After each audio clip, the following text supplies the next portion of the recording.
Okay, ಈ ಕಾನೂನಿನ ಅರಿವೇ ಇರೋದಿಲ್ಲ. ಈ ವಾಹನಗಳು ಅಂದರೆ ಏನು? ವಾಹನಗಳಿಗೆ ಪಬ್ಲಿಕ್ ಸರ್ವೆಂಟ್, ಎಲ್ಲೋ ಬೋರ್ಡ್ ವಾಹನಗಳಿಗೆ ಅದರದ್ದೇ ಆದಂತಹ ಕೇಂದ್ರ ಸರ್ಕಾರದ ಒಂದು ಬಾಡಿ ಇದೆ. ಆ ಬಾಡಿ ಫೈನಲೈಸೇಷನ್ ಮಾಡಬೇಕು. ಇನ್ನು ಪ್ರೈವೇಟ್ ವೆಹಿಕಲ್ಸ್ಗಳಿಗೆ ಅವ್ರದ್ದೇ ಆದಂಥದ್ದು ಒಂದು ಬಾಡಿ ಇರ್ತದೆ. ಬಾಡಿ ಮಾಡಿಫೈ ಇದೇ ರೀತಿ ಇರಬೇಕು. ಒಂದು ಪಬ್ಲಿಕ್ ಸರ್ವೆಂಟಿಗೆ ಯಾವ ರೀತಿಯಾದಂಥ ವಾಹನಗಳನ್ನು ನಾವು ಸಾರ್ವಜನಿಕರ ವಲಯದಲ್ಲಿ ಬಿಡಬೇಕು ಅಂತಕ್ಕಂತಹ ವಿಚಾರವಾಗಿ ಕೆಲವು ಮಾನದಂಡಗಳನ್ನು ಇಟ್ಟುಕೊಂಡು ಆ ವಾಹನಗಳನ್ನು ಮಾಡಿಫೈ ಮಾಡಬೇಕಾಗುತ್ತೆ. ಈ ಯೂಟ್ಯೂಬ್ನಲ್ಲಿ ವ್ಯೂವರ್ಸ್ಗಳು, ಸಬ್ಸ್ಕ್ರೈಬರ್ಗಳನ್ನ ಮತ್ತು ಈ ಅನಧಿಕೃತವಾಗಿ ಏನು ಬೆಂಗಳೂರು ನಗರದಲ್ಲಿ ಎಗ್ಗಿಲ್ಲದೆ ಅನಧಿಕೃತವಾಗಿ ನಡೀತಿರ್ತಕ್ಕಂತಹ ಬೈಕ್ ಟ್ಯಾಕ್ಸಿ ಅನ್ನೋ ಒಂದು ಹೆಸರನ್ನ ಇಟ್ಕೊಂಡು ಬಂದಿರತಕ್ಕಂಥವರ ಒಂದಿಷ್ಟು ಸಬ್ಸ್ಕ್ರೈಬರ್ಗಳನ್ನ ಬೆಳೆಸ್ಕೋಬೇಕು ಅನ್ನೋ ಒಂದು ಉದ್ದೇಶದಲ್ಲಿ ತನಗೆ ತಿಕ್ಲು ಹಿಡ್ದಂಗೆ ಅವ್ರಿಗೆ ಇಷ್ಟ ಬಂದಂತೆ ಅವರೇ ಅದನ್ನು ಉತ್ತರಗಳನ್ನ ಮಾಡ್ಕೊಳ್ಳೋದು. ಕಾನೂನು ಯಾರ ಮನೆಯ ಆಸ್ತಿಯೂ ಅಲ್ಲ. ಈ ದೇಶದ ಸಂವಿಧಾನ ಮತ್ತು ಕಾನೂನು ಪ್ರತಿಯೊಬ್ಬರಿಗೂ ಕೂಡ ಅನ್ವಯ ಆಗುತ್ತೆ.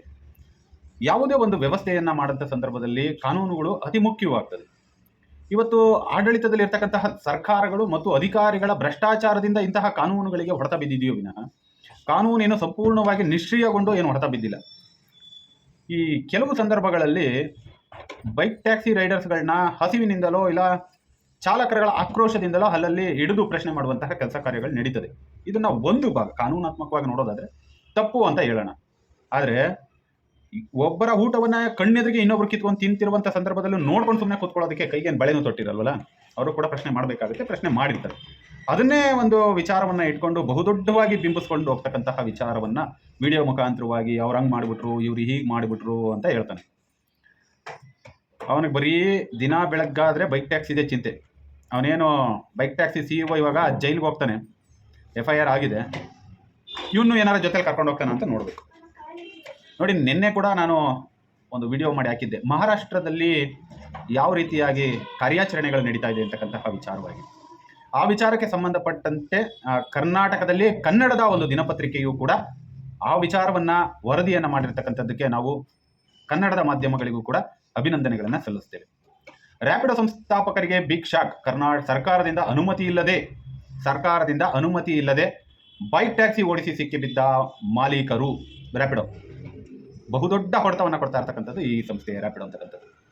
ನಾಗ್ಪುರದಲ್ಲಿ ಮಹಾರಾಷ್ಟ್ರ ಸರ್ಕಾರದ ಅಗತ್ಯ ಅಧಿಕೃತ ಅನುಮತಿಯನ್ನು ಪಡೆಯದೆ ನಿಯಮಬಾಹಿರವಾಗಿ ಪೆಟ್ರೋಲ್ ಚಾಲಿತ ಬೈಕ್ ಟ್ಯಾಕ್ಸಿ ಸೇವೆಗಳನ್ನು ನಿರ್ವಹಿಸುತ್ತಿದ್ದ ಆರೋಪದ ಮೇಲೆ ಪ್ರಮುಖ ಸಾರಿಗೆ ಆ್ಯಪ್ ಆಧಾರಿತ ಸಂಸ್ಥೆಯಾದ ರ್ಯಾಪಿಡೋ ಕಂಪನಿಯ ಸ್ಥಾಪಕರ ವಿರುದ್ಧ ನಾಗ್ಪುರದಲ್ಲಿ ಕ್ರಿಮಿನಲ್ ಪ್ರಕರಣ ದಾಖಲಾಗಿದೆ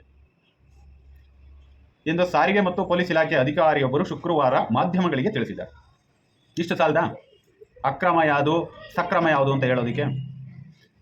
ಬೆಂಗಳೂರಿನಲ್ಲಿ ಇರ್ತಕ್ಕಂತಹ RTO ಅಧಿಕಾರಿಗಳು ಮತ್ತು ಸಾರಿಗೆಗೆ ಸಂಬಂಧಪಟ್ಟ ಇಲಾಖೆಯ ಅಧಿಕಾರಿಗಳ ಒಂದು ನಿಷ್ಕ್ರಿಯ ಯೋಜನೆಯಿಂದ ಇವತ್ತು ಬೈಕ್ ಟ್ಯಾಕ್ಸಿ ಅಂತಕ್ಕಂಥದ್ದು ಎಗ್ಗಿಲ್ಲದೆ ನಡೀತಾ ಇದೆ ಅಷ್ಟೇ. ಅದನ್ನು ಕೂಡ ಮಟ್ಟ ಹಾಕಬೇಕು ಅಂತ ನಿಂತ್ಕೊಂಡ್ರೆ ಯಾವ ಕಾನೂನುಗಳು ಕೂಡ ಅವರಿಗೆ ಪರವಾಗಿಲ್ಲ. ಹೈಕೋರ್ಟು ಮಗದೊಂದು further of the study statement ಆಗ್ತದೆ ಅಂತ ಅಂದ್ಕೊಳ್ಳೋಣ. ಕಾನೂನು ನೇರವಾಗಿ ಕಣ್ಣೆದುರಿಗೆ ಕೂಡ ಉಲ್ಲಂಘನೆ ಆಗ್ತಾ ಇದ್ರೂ ಕೂಡ ಇಲಾಖೆಯ ಅಧಿಕಾರಿಗಳು ಕಣ್ಣು ಮುಚ್ಕೊಂಡು ಕುಳಿತಿರ್ತಕ್ಕಂಥದ್ದು ಇಲ್ಲಿ ಬಹುದೊಡ್ಡ ಲೋಪವನ್ನು ಮತ್ತು ಕಂಪನಿಗಳಿಗೆ ರೆಡ್ ಕಾರ್ಪೆಟ್ ಹಾಸ್ಕೊಂಡು ಸಂಪಾದನೆ ಮಾಡೋದಕ್ಕೆ ಅವಕಾಶ ಮಾಡಿಕೊಟ್ಟಿರೋದು ನೇರವಾಗಿ ಕಾಣ್ತಾ ಇದೆ. ಇವ್ರು ಹೇಳೋದೇನೋ ಬರೀ ಕೋರ್ಟಲ್ಲಿ ಕೇಸ್ ಇದೆ ಅಂತಕ್ಕಂಥದ್ದು ಒಂದನ್ನು ಬಿಟ್ಟರೆ ಬೇರೆ ಇನ್ನೇನನ್ನೂ ಕೂಡ ಹೇಳ್ತಾ ಇಲ್ಲ. ರಾಜ್ಯ ಸರ್ಕಾರದ ಪರವಾಗಿ ನಾಗ್ಪುರ ಪ್ರಾದೇಶಿಕ ಸಾರಿಗೆ ಕಚೇರಿಯ RTO ಮೋಟಾರ್ ವಾಹನ ನಿರೀಕ್ಷಕರಾದಂತಹ ವಿಶಾಲ್ ಮಧುಕರ್ ರಾವ್ ಬೋಟೆ ಅವರು ನೀಡಿದ ಲಿಖಿತವಾದ ದೂರಿನ ಅನ್ವಯ ರ್ಯಾಪಿಡೋ ಆಪ್ ನಿರ್ವಹಿಸುವ ರೂಪೇನ್ ಟೆಕ್ನಾಲಜೀಸ್ ಪ್ರೈವೇಟ್ ಲಿಮಿಟೆಡ್ ಸಂಸ್ಥಾಪಕರಾದ ರಿಷಿಕೇಶ್ SR, ಪವನ್ ಗುಂಟಪಲ್ಲಿ ಮತ್ತು ಅರವಿಂದ್ ಸಾಂಕಾ ವಿರುದ್ಧ ಕಠಿಣ ಕಾನೂನು ಕ್ರಮ ಕೈಗೊಳ್ಳಲಾಗಿದೆ ಎಂದು ಸಾರಿಗೆ ಇಲಾಖೆ ತಿಳಿಸಿದೆ. ದೂರಿನಲ್ಲಿ ಏನಂತ ಕೊಟ್ಟಿದ್ದಾರೆ?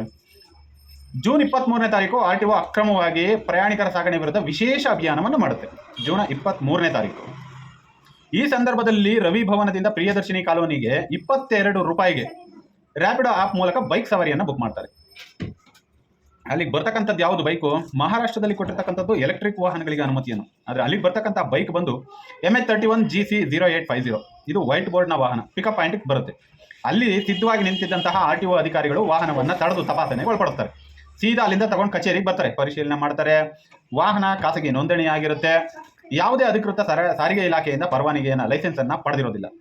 ಕಾನೂನು ಬಾಹಿರವಾಗಿ ಬೈಕ್ ಟ್ಯಾಕ್ಸಿಯಾಗಿ ಬಳಸಲಾಗ್ತಾ ಇದೆ ಅನ್ನುವಂಥ ಒಂದು ಆರೋಪವನ್ನು ಹೊತ್ತು ಈ ವಾಹನವನ್ನು ವಶಪಡಿಸಿಕೊಂಡು ಮೋಟಾರ್ ವೆಹಿಕಲ್ ಆಕ್ಟ್ ಅಡಿಯಲ್ಲಿ ಕ್ರಮವನ್ನು ಕೈಗೊಳ್ಳುತ್ತಾರೆ. ಈ ಬೋಟೆ ಅಂತಕ್ಕಂಥವರು ಸಲ್ಲಿಸಿದ ದೂರಿನ ಪ್ರಕಾರ ಪೆಟ್ರೋಲ್ ಚಾಲಿತ ಬೈಕ್ ಟ್ಯಾಕ್ಸಿ ಸೇವೆಗಳನ್ನು ನಿರ್ವಹಿಸಲು ರ್ಯಾಪಿಡೋ ಮಹಾರಾಷ್ಟ್ರ ಸರ್ಕಾರ ಮತ್ತು ಪ್ರಾದೇಶಿಕ ಸಾರಿಗೆ ಪ್ರಾಧಿಕಾರದಿಂದ ಅನುಮೋದನೆಯನ್ನ ಪಡೆದಿಲ್ಲ. ಇಲ್ಲೂ ನಾವು ಅದನ್ನೇ ಕೇಳ್ತಾ ಇರೋದು. ಕರ್ನಾಟಕದಲ್ಲಿರತಕ್ಕಂತಹ ಅಧಿಕಾರಿಗಳನ್ನು ಕೂಡ ನಾವು ಅದನ್ನೇ ಕೇಳ್ತಾ ಇರೋದು. ಇವರು ಬರೀ ಕಾನೂನಾತ್ಮಕವಾಗಿ ಕೋರ್ಟಲ್ಲಿ ಕೇಸ್ ಇದೆ ಅಂತ ಹೇಳ್ಕೊಂಡು ಹೋಗ್ತಾನೆ ಇದ್ದಾರೆ. ಆದರೆ ಇದೇ ಕರ್ನಾಟಕ ಹೈಕೋರ್ಟ್ನ ಸಿಂಗಲ್ ಬೆಂಚಿನ ಆರ್ಡರ್ ಬಂದ ದಿವಸ ಮಾತ್ರ ಒಂದೇ ಒಂದು ದಿನ ಇವರು ಗಂಡಸರ ರೀತಿಯಲ್ಲಿ ಆರ್ಟಿಒದಲ್ಲಿ ಇರ್ತಕ್ಕಂತಹ ಪ್ರತಿಯೊಬ್ಬರು ಕೂಡ ಗಂಡಸರ ರೀತಿಯಲ್ಲಿ ರಸ್ತೆಗಿಳಿದು ವಾಹನಗಳನ್ನ ಹಿಡಿತಾರೆ.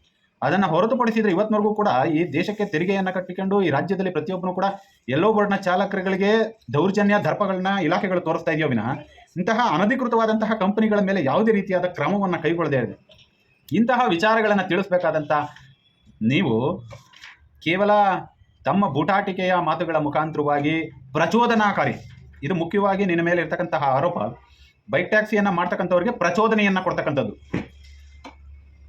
ಇದು ಪ್ರಚೋದನೆಯನ್ನು ನಾವು ಕೂಡ ನಿಂತ್ಕೊಂಡ್ರೆ ಅದು ಬೇರೆ ರೀತಿಗೆ ಹೋಗುತ್ತೆ. ಆದರೆ ಕಾನೂನಿನ ವ್ಯಾಪ್ತಿಯ ಒಳಗಡೆ ಚಾಲಕರುಗಳು ಯಾವುದೇ ರೀತಿಯಾದ ಕಾನೂನಿನ ಚೌಕಟ್ಟನ್ನು ಮೀರಿ ನಡ್ಕೋಬಾರ್ದು ಅನ್ನೋ ಒಂದು ಉದ್ದೇಶದಿಂದ ನಾವುಗಳು ಕೂಡ ಚಾಲಕರುಗಳಿಗೆ ಪಾಠ ಹೇಳ್ತಿರೋದೇನು, ಕೋರ್ಟಲ್ಲಿ ಕೇಸ್ ಇದೆ ಡಿಕ್ಲೇರ್ ಆಗಲಿ ಅಲ್ಲಿವರೆಗೂ ಯಾರು ಕೂಡ ಬೈಕ್ ಟ್ಯಾಕ್ಸಿಯನ್ನು ಮುಟ್ಟಬಾರ್ದು ಅಂತಕ್ಕಂತಹ ಒಂದು ನಿಯಮವನ್ನು ನಾವು ಕೂಡ ಚಾಲಕರಿಗೆ ಹೇಳ್ತಾ ಇರತಕ್ಕಂಥದ್ದು.